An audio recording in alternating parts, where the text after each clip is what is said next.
नमस्ते प्यारे बच्चों, आज अपना टॉपिक है वो रिमाइंडर थ्योरम पर आधारित है। अपन देखेंगे शेषफल प्रमेय के क्वेश्चन एसएससी में किस प्रकार आते हैं और कोई भी कॉम्पिटिटिव एग्जाम में जो क्वेश्चन आते हैं उनको आप कितना आसानी से और कितना जल्दी किस प्रकार सोल्व कर सकते हो। ओके, तो स्टार्ट करते हैं अपन। सबसे पहले अपन देखते हैं कि रिमाइंडर थ्योरम का जो कंसेप्ट है वो निकल के कहां से आया है। तो सबसे पहले देखो कि अपन देखते हैं, अपन के 10 के अंदर 3 का भाग देते हैं। ठीक है, 3 का भाग देते हैं तो पूरी बार कितनी बार जाता है? 3 बार। 9 आ गया, कितना शेषफल बच गया? 1 बच गया। यहीं से पूरा रिमाइंडर थ्योरम का कंसेप्ट निकल के आया है, जिसको इसको तो अपन बोलते हैं शेषफल। इसको क्या बोलते हैं? शेषफल। इसको बोलते हैं अपन भागफल, और इसको बोलते हैं अपन भाज्य, और इसको बोलते हैं अपन भाजक। ये होता है भाजक और ये क्या होता है? भाज्य। ठीक है, इसकी जो बेसिक कंसेप्ट है वो क्या है कि भाज्य बराबर होता है भाजक इंटू भागफल प्लस शेषफल। ये कंसेप्ट होता है इसके पीछे। भाज्य बराबर क्या होता है? भाजक इंटू भागफल प्लस शेषफल। ये बहुत ही इंपॉर्टेंट चीज है, इसके ऊपर पूरी इस चैप्टर की नींव टिकी हुई है। अगर इससे अपने को ये प्राप्त करना हो तो किस प्रकार प्राप्त कर सकते हैं वो देखो। भाजक कितना है? 3 है। भागफल कितना है? 3 है। शेषफल कितना है? 1 है। 3 को 3 से गुणा किया, कितना आया? 9। 9 में 1 जोड़ दिया, कितना आया? 10। यही अपनी संख्या थी जिसके अंदर अपन भाग दे रहे थे। इस प्रकार ये जो फॉर्मूला है, इसके ऊपर आपको किस प्रकार का क्वेश्चन पूछ सकता है वो देखते हैं। मैं आशा करता हूँ आपको छोटी सी ये चीज है वो समझ में आई होगी। अपन चलते हैं आगे। ओके, तो एक एग्जांपल के रूप में पूछता हूं, किसी संख्या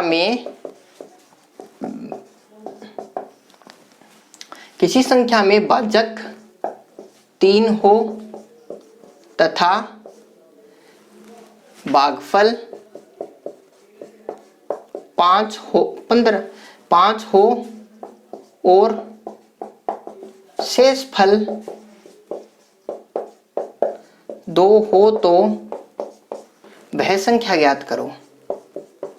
वह संख्या ज्ञात करो। ये छोटा सा सवाल मैंने आपसे पूछा। अगर आपको एक प्रॉपर्टी पता है जो अपन ने अभी पढ़ी है, वो क्या पढ़ी है कि भाज्य बराबर क्या होता है? भाजक इंटू भागफल प्लस शेषफल। अगर ये आपने अभी पढ़ी है और आपको आती है तो ऊपर वाले सवाल का उत्तर आप एकदम आसानी से दे सकते हो। ओके, कैसे? भाजक कितना है? भाजक है 3। भागफल कितना है? भागफल है 5। शेषफल कितना है? शेषफल कितना है? शेषफल बोल रहा है वो 2। तो 15 और 2 कितनी हो गई? 17। ठीक है, वो संख्या या भाज्य कितना है? 17 है। आप देख भी सकते हो, अगर 17 में आप 3 का भाग देते हो तो 5 बार 15 और कितना बचता है? 2 बचता है। इस प्रकार से इस प्रॉपर्टी का इस्तेमाल करके आपको कुछ क्वेश्चन पूछ सकता है और आप उनका बेहद आसानी से सवाल का उत्तर दे सकते हो। अगर आपको ये वाली प्रॉपर्टी अगर पता है कि शेषफल किस प्रकार प्राप्त किया जाता है तो आराम से आप उत्तर बता सकते हो। ओके, अब अपन चलते हैं कि एसएससी में किस प्रकार के शेषफल पे आधारित क्वेश्चन पूछे जाते हैं और आप उनका उत्तर कितना आसानी से और कितना जल्दी प्राप्त कर सकते हो। ओके, आपको एसएससी में इस प्रकार के प्रश्न पूछे जाते हैं कि अगर किसी संख्या को 133 से विभाजित किया जाता है तो 21 शेष बचता है, तो बताओ 1900 विभाजित किया जाए तो शेष कितना बचेगा। सबसे पहले यहाँ सबसे बेसिक जो और मोटी प्रॉब्लम क्या है कि अपने को पता ही नहीं है कि वो संख्या कौन सी है। तो मैं आपको इस सवाल का पहले मेथड बताऊंगा, फिर इस सवाल की मैं आपको ट्रिक बताऊंगा। मेथड क्या कहता है कि अगर मान लेते हैं कि वो संख्या x है। ओके, 133 से उसको भाग किया और शेषफल कितना बचा रहा है? वो शेषफल बच रहा है 21। शेषफल बचने की एक बेसिक प्रॉपर्टी ये होती है कि किसी संख्या में किसी संख्या का भाग दिया जाता है और शेषफल बच रहा है, तो इसका मतलब ये है कि कम से कम एक बार भाग अवश्य गया होगा तभी शेषफल बचता है। मान लिया एक बार भाग गया है। यहां से अपन संख्या बता सकते हैं कि x बराबर कितना आएगा? 133 इंटू 1 प्लस 21, और संख्या कितनी आ गई आपकी? 154। संख्या कितनी आ गई? 154। अब क्या करना है आपको? इस 154 के अंदर किसका भाग देना है आपको? 19 का भाग देना है। तो 19 का भाग 154 के अंदर 8 पर जाएगा। और 8 पर जाएगा तो कितना जाएगा 152 और कितना शेष बचेगा 2 शेष बचेगा। यही आपका आंसर है। इस प्रकार आपको उत्तर बताना है। ठीक है, 19 के अंदर 8 पे गुणा करोगे तो 152 आएगा, 152 154 में से घटाओगे कितना शेष बचेगा 2 शेष बचेगा। ओके, ये तो हो गया एक मेथड। और एग्जाम के टाइम पे अपन इस मेथड को अप्लाई नहीं कर सकते क्योंकि संख्या क्या पता कोई बड़ी आ जाए तो क्या करेंगे, भाग में बहुत टाइम लग जाएगा। इसलिए इसका जो शॉर्ट मेथड है वो बहुत ही इंपॉर्टेंट है और बहुत ही कारगर है। देखिए वो शॉर्ट मेथड क्या कहता है। शॉर्ट मेथड कहता है कि पहले ये देखिए कि पहला शेषफल कितना है। पहला शेषफल कितना है, पहले का शेषफल है 21। किसका भाग देना है बाद में अपने को 19 का। 19 का भाग देंगे कितना शेष बचेगा 2 शेष बचेगा। यही आपका आंसर है। इस प्रकार आप इस प्रकार के किसी भी सवाल का उत्तर बता सकते हो, वो भी चुटकी में। देख लो आपके सामने है, उत्तर कितना जल्दी आया। देखो पहले वो का शेषफल है, दूसरे जिस संख्या का आप भाग देने जा रहे हो शेषफल के अंदर ही भाग दे दो, वही आपका आंसर है। अब मैं आपको एक सेकंड सवाल पूछता हूँ और आप बताना आप कितना जल्दी उस सवाल का उत्तर दे पाते हो। ओके, देखिए ये सेकंड सवाल कितना आसानी से अपन कर सकते हैं, शॉर्ट ट्रिक की सहायता से करेंगे, अपन मेथड को अप्लाई नहीं करेंगे। शेष कितना आता है 25, बाद में भाग किसका देना है 11 का, 11 दूनी 22, कितना शेष बचेगा 3 शेष बचेगा। यही आपका आंसर है। ये देखिए कितना आसानी से और कितना जल्दी आप उत्तर बता सकते हो, वो भी सेकंड में।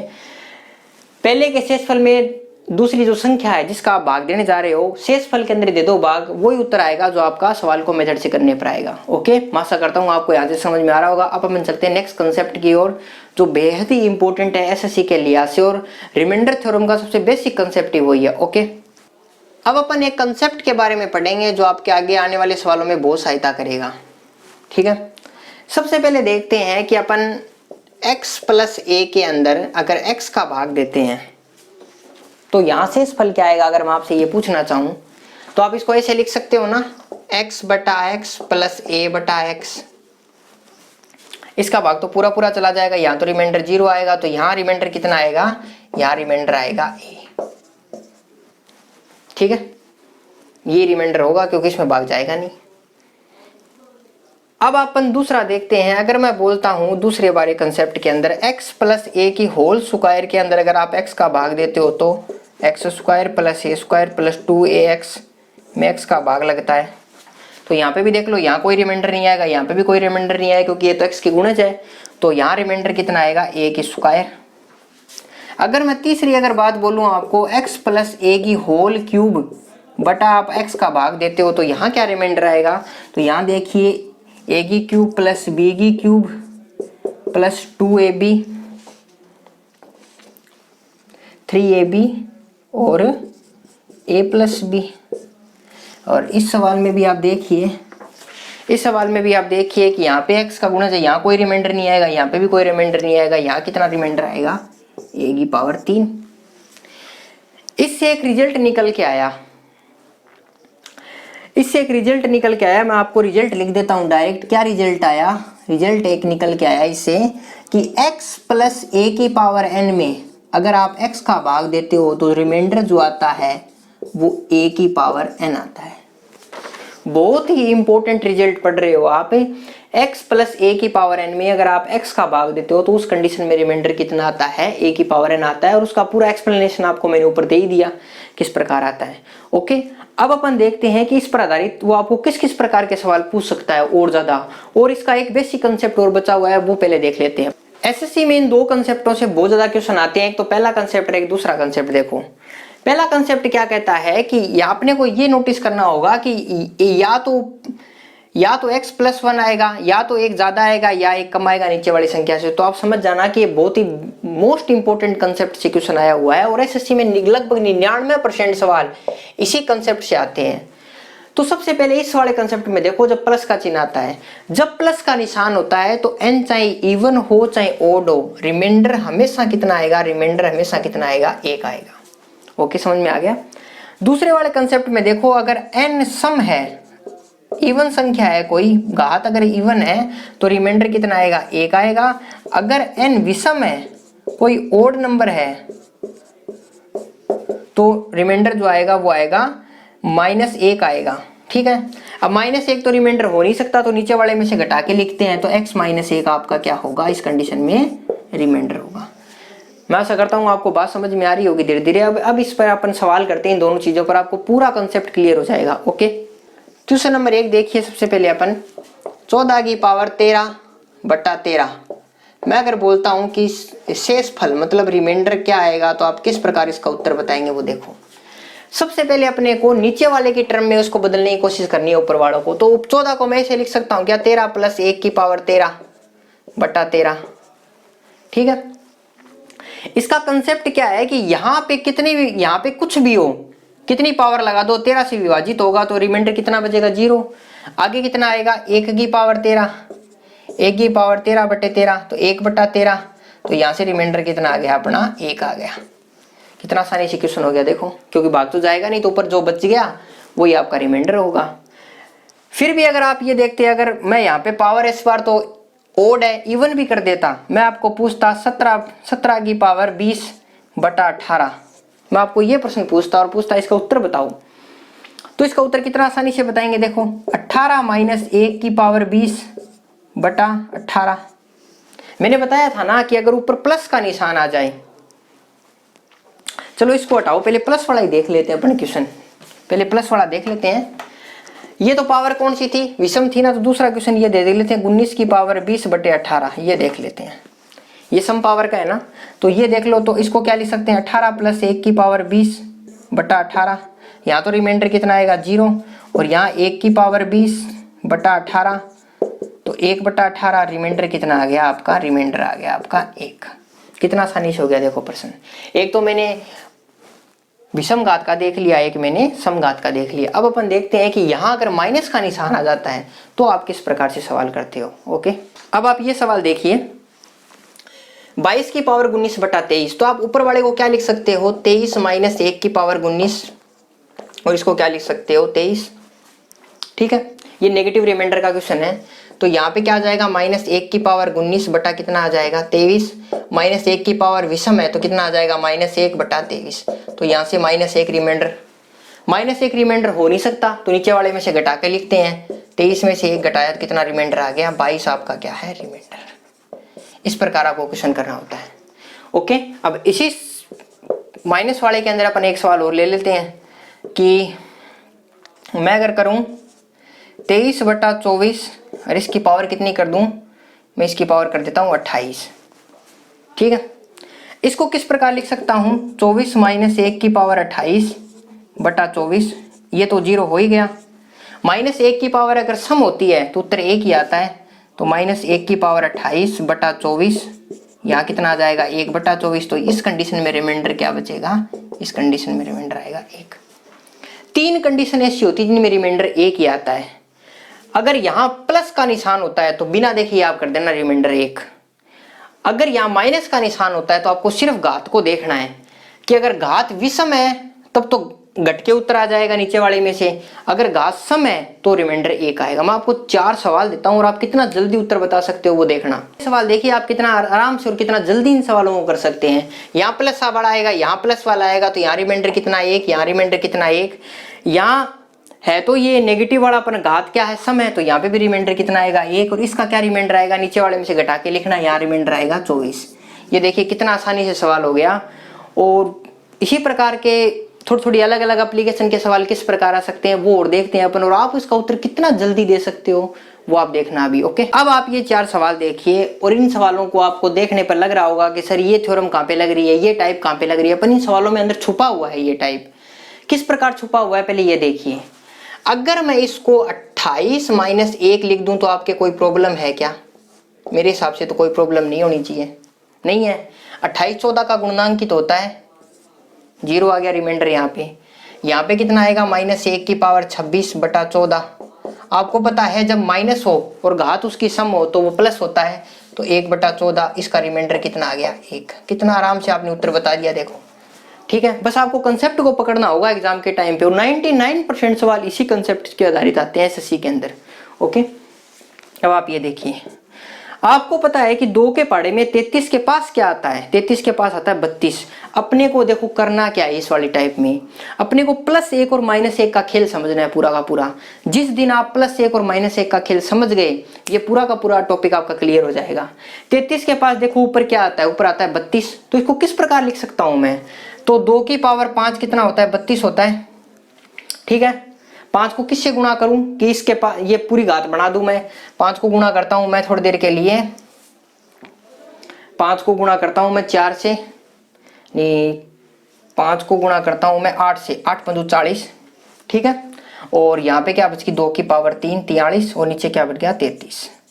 ठीक है, 2 की पावर 5 क्या होता है, 32 होता है, आपको पता ही है। इसको मैं ऐसे लिख दूं तो आपके कोई प्रॉब्लम नहीं होनी चाहिए मेरे हिसाब से। ये हो गया 33। ओके, अब ये देखिए यहाँ पे ये कितना आएगा 0, यहाँ पे माइनस है पर घात क्या है, प्लस है, तो प्लस का 1 आएगा, आपको ही पता है। प्लस का 1 8 से गुणा हो जाएगा तो कितना आ जाएगा 8/33। ऊपर वाली संख्या छोटी है, नीचे वाली संख्या बड़ी है, तो ऊपर पूरा का पूरा रिमाइंडर आ जाता है। रिमाइंडर कितना आ गया इस कंडीशन में, इस कंडीशन में रिमाइंडर कितना आ गया 8 आ गया। कितना आराम से सवाल हो गया, देखो आप ये वाला सवाल देखो। 7 छक कितना होता है 42 होता है, इसको डायरेक्ट काट देंगे तो यहाँ कितना आ गया प्लस का 3। 62 के अंदर क्या छुपा हुआ है जो 7 के पहाड़े में उसके नजदीक होता है, 7 नम 63 होता है। इसको अगर मैं ऐसे लिख दूं, या तो प्लस का 3 है ही, इसको अगर मैं ऐसे लिख दूं कि 63 - 1 की पावर कितनी है 93 बटा कितना आ जाएगा 7। आपको पता है इस वाले कंडीशन में इसका रिमाइंडर तो कितना होगा 0, और -1 की पावर विषम है तो माइनस का 1 आएगा इस कंडीशन में। तो यहाँ पे क्या है प्लस का 3, यहाँ है माइनस का 1/7, तो यहाँ 2/7, और रिमाइंडर कितना आ गया इस कंडीशन में, इस कंडीशन में रिमाइंडर आ गया आपका 2। कितना आराम से देखो क्वेश्चन हो गया ये वाला भी। लास्ट एंड फाइनल क्वेश्चन देखो आप कि 2 की पावर 51, आपको पता है कि 5 देखना है अपने को, ऊपर कब आ सकता है 5, 4 के पास आता है 5, +1 और -1 का खेल समझना है बस आपको। 2 की पावर 2 की पावर 2 को, अब इस 2 को मैं 25 से गुणा करूंगा तो क्या बन जाएगा 50 बन जाएगा, और 2 की पावर 1 अलग निकाल लेते हैं, नीचे क्या है 5 है। ठीक है, इस 2 की पावर 2 को देखो, इसको क्या लिख सकता हूं 5 - 1 की पावर कितना लिख सकता हूं 25, इधर 2 की पावर 1 है, इधर 5 है। इसको काटूंगा तो कितना आएगा 0, -1 की पावर विषम है तो माइनस का 1 आएगा, माइनस का 1 गुणा होता है 2 से बटा 5, माइनस का 2/5, माइनस तो रिमाइंडर हो नहीं सकता, नीचे वाले से मैं घटा के लिखेंगे, नीचे वाले से घटा के लिखा तो रिमाइंडर कितना आ गया 3 आ गया।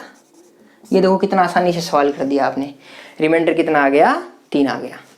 मैं आशा करता हूँ एक बार आप प्लस माइनस का खेल समझ गए तो ये चैप्टर चुटकियों में हो जाएगा। अपन देखते हैं नेक्स्ट थोड़े से हाई लेवल के सवाल और देखते हैं जिनमें आपको थोड़ी थोड़ी प्रॉब्लम आ सकती है, वो मैं और करवा देता हूँ, फिर ये टॉपिक अपना लगभग क्या हो जाएगा कंप्लीट हो जाएगा। ये 2 लास्ट सवाल अपने वो देखो, इनमें रिमाइंडर बताना है आपको। सबसे पहले मेरी नजर गई ऊपर वाले में, 2 के पास क्या है जो 9 के पास भी है, जो है 8। एक प्लस माइनस का देखना है आपको, इसको 8 बनाना है, इसको 2 की पावर 3 लिख सकता हूं मैं, नीचे बन गया 2। अब देखो कि 111 पावर अपने को पूरी पूरी चाहिए, 111 पावर चाहिए, तो अपन इसको 37 से अगर गुणा करेंगे तो देखो 37 को 3 से गुणा करोगे 7 3 21, हाथ के लागी 1 2 9 9 2 11, 111 पूरी पूरी हो रही है। ठीक है, 37 से गुणा करने पर काम बन गया। अब ये क्या बन गया 8 की पावर 37 बटा क्या बन गया 9, इसको क्या लिख सकते हैं 9 - 1 की पावर 37 बटा क्या बन गया 9, और -1/9, और रिमाइंडर कितना आ गया इसमें से घटा के लिखेंगे तो रिमाइंडर कितना आ गया 8 आपका रिमाइंडर आ गया। कितना आसानी से क्वेश्चन हो रहा है देखो, एक बार अगर आप सवाल पकड़ गए उसके बाद कोई दिक्कत नहीं आएगी सवालों में। ठीक है, इसका रिमाइंडर कितना आ गया 8। इसका रिमाइंडर देखो तो मेरे को 7 और 3 में कोई रिलेशन बनाना पड़ेगा। मेरे को पता है कि 3 के पाड़े में आता है, एक आता है 27, और 7 चौक कितना होता है 28, प्लस माइनस 1 का चक्कर आ गया तो 3 की पावर 3 और नीचे क्या आ गया 7।